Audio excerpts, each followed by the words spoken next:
ఇక తెలంగాణ విషయంలో బీజేపీ నిర్ణయం ఈ రకంగా ఉంటే అటు ఆంధ్రప్రదేశ్ బీజేపీ అధ్యక్షుడిగా మాజీ ఎమ్మెల్సీ పివిఎన్ మాధవ్ పేరును అధిష్టానం ఖరారు చేసింది. ప్రస్తుతం రాష్ట్ర ప్రధాన కార్యదర్శిగా ఉన్న ఆయన గతంలో శాసన మండలిలో బీజేపీ ఫ్లోర్ లీడర్ గా పనిచేశారు. ఆర్ఎస్ఎస్ బీజేవైఎంలో బాధ్యతలు నిర్వర్తించారు మాధవ్. బీజేపీ సీనియర్ నేత దివంగత చలపతిరావు కుమారుడు. ఆయన తండ్రి 2 సార్లు ఎమ్మెల్సీగా పనిచేశారు. అధ్యక్ష పదవికి మధ్యాహ్నం మాధవ్ నామినేషన్ దాఖలు చేయనున్నారు. విజయవాడలోని బీజేపీ రాష్ట్ర కార్యాలయంలో రేపు అధ్యక్ష ఎన్నిక నిర్వహించనున్నారు. కర్ణాటక ఎంపీ మోహన్ ఎన్నికల పరిశీలకుడిగా వ్యవహరించనున్నారు.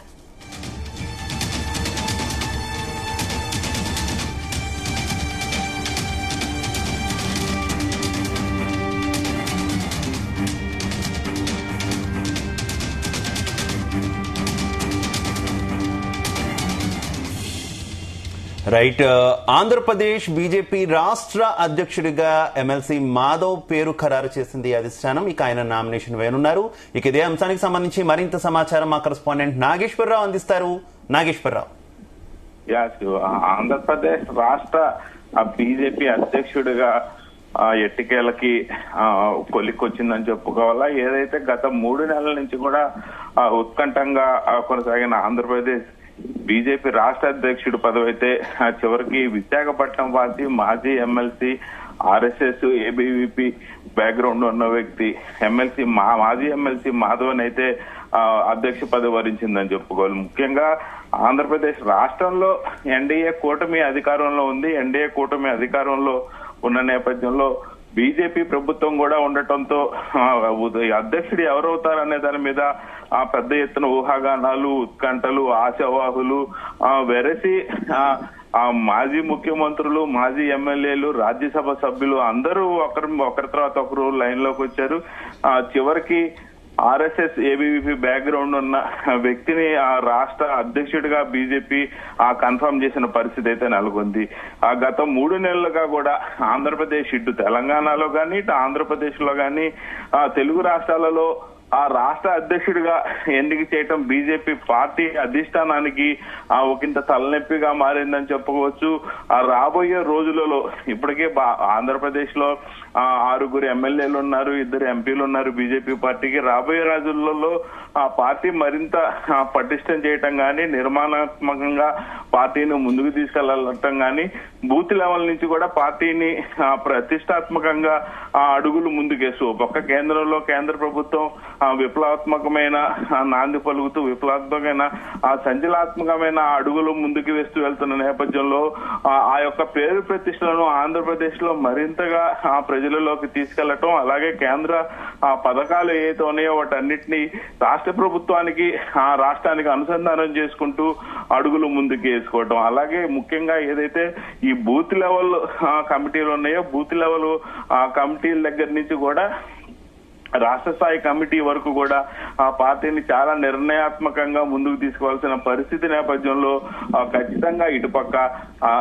ఎన్డీఏ కూటమిలోని మిత్రపక్షాలైన జనసేన పార్టీ, అలాగే మరో పక్క టీడీపీ పార్టీ, 2 పార్టీలకు సంబంధించి సమన్వయం చేసుకుంటూ ఎక్కడా ఎటువంటి విద్వేషాలు గాని పార్టీలకి ఎక్కడా ఎటువంటి ఇబ్బంది కలగకుండా రాష్ట్ర అధ్యక్షుడి పదవి ఎవరు చేపడతారు, చేపట్టిన వాళ్ళు ఇటుపక్క మిత్రపక్షాలను, ఇటుపక్క రాష్ట్రంలో బూత్ లెవెల్ కమిటీల నుంచి రాష్ట్ర కమిటీ దాకా ప్రతి ఒక్కరిని సంతృప్తి పరుచుకుంటూ ఎక్కడా రాగద్వేషాలకు అతీతంగా కూడా ఎవరు పనిచేస్తారని వెరచి కట్టి చివరికి మాధవ్ ఎమ్మెల్సీ మాజీ ఎమ్మెల్సీ మాధవ్ని అధిష్టానం ఫైనల్ చేసింది. కొద్దిసేపటి క్రితమే ఎమ్మెల్సీ మాధవ్ని నామినేషన్ వేయమన్న పరిస్థితి అయితే ఉంది. దీంతో ఆంధ్రప్రదేశ్ లో బీజేపీ రాష్ట్ర అధ్యక్షుడు కథ అయితే సుఖాంతం అయిందని చెప్పుకోవచ్చు. ముఖ్యంగా ఈ రాష్ట్ర అధ్యక్ష పదవిలో మాజీ ముఖ్యమంత్రి కిరణ్ కుమార్ రెడ్డి, అలాగే మాజీ రాజ్యసభ సభ్యులు ప్రస్తుతం విజయవాడ శాసనసభ్యులైన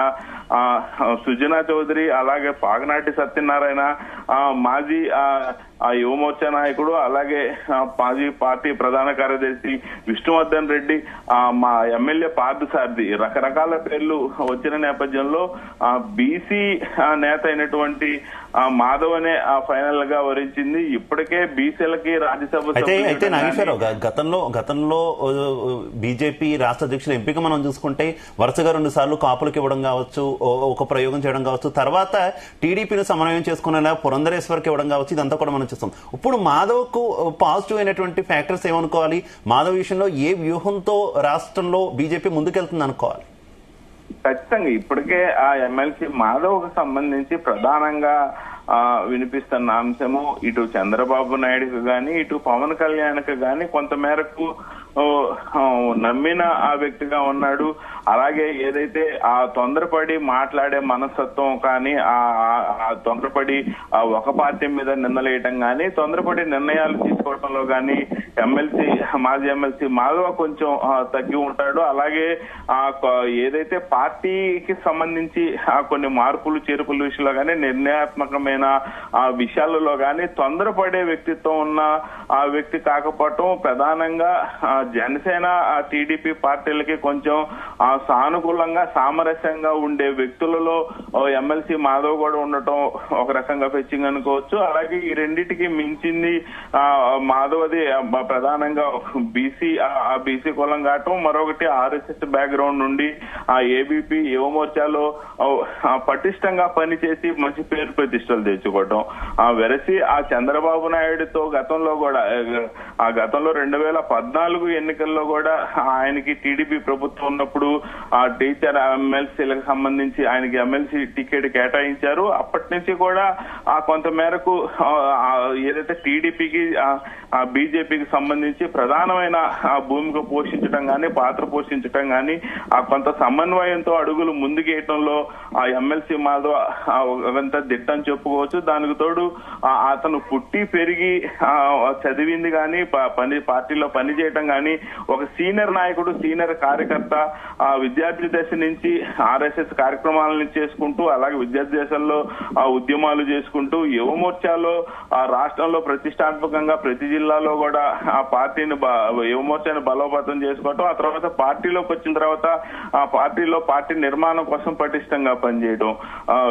ఏదైనా ఒక ఉపన్యాసం ఇవ్వాలన్నా మాజీ ఎమ్మెల్సీ మాధవ సుదీర్ఘ ఉపన్యాసం ఇవ్వగలుగుతారు. అలాగే విద్యార్థుల దగ్గర నుంచి రాజకీయ నాయకులకు కూడా ఆయన సీనియర్ పార్టీ బీజేపీ నాయకులకు కూడా ఆయన శిక్షణా తరగతులు తీసుకునే పరిస్థితి ఉంది. ఆయన శిక్షణ ఇచ్చే స్థాయిలో ఉన్నారు. ఈ నేపథ్యంలోనే వెరసి ఇటు పక్క బూత్ లెవెల్ నుంచి పార్టీ నిర్మాణం దాకా ప్రతి ఒక్కరిని సమన్వయం చేసుకుంటూ ఆ జనసేన టీడీపీ పార్టీని ముఖ్యంగా సమన్వయం చేసుకుంటూ ముందుకెళ్తంలో ఎమ్మెల్సీ మాధవ దిట్ట. అతనైతేనే పార్టీని నడిపించగలుగుతారని ఆ కేంద్ర బీజేపీ కమిటీ అయితే ఒక నిర్ణయానికి వచ్చింది. ఈ నేపథ్యంలోనే ఆర్ఎస్ఎస్ బ్యాక్గ్రౌండ్, చంద్రబాబు నాయుడుతో సమన్వయం, పవన్ కళ్యాణ్ తో సమన్వయం బ్యాక్గ్రౌండ్ లో ఎక్కడా కూడా ఎటువంటి వివాదాలు లేని నేపథ్యంలో ఎమ్మెల్సీ మాధవ్ని అధ్యక్ష పదవి అయితే వరించిందని చెప్పుకోవచ్చు. శివ.